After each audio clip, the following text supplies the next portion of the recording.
ახალგაზრდული არქეოლოგიური პროექტების შედეგები სპორტისა და ახალგაზრდულ საქმეთა სამინისტროში შეაჯამეს. შეხვედრის მონაწილეთა განცხადებით ხვამლის მთასა და ქსნის მიდამოებში ჩატარებულმა ექსპედიციებმა წარმატებით ჩაიარა. პროექტში აზერბაიჯანსა და საქართველოში მცხოვრები სხვადასხვა უმაღლესი სასწავლებლის სტუდენტები მონაწილეობდნენ.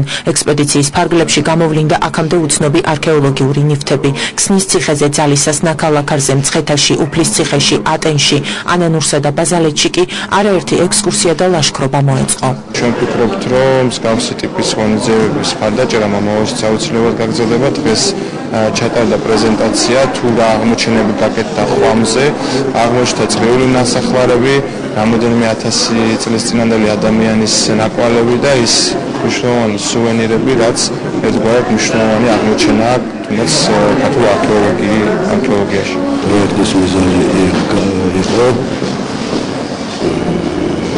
არქეოლოგიის გაყოლება, არქეოლოგიური არქეოლოგიის გაყოლება, სიძველეების ახალგაზრდობის დაინტერესებით და ხორციელდება და პროექტი მცირე მასშტაბიან არქეოლოგიურ გათხრებში მონაწილეობით, ექსკურსიები და ლექცია სემინარებით.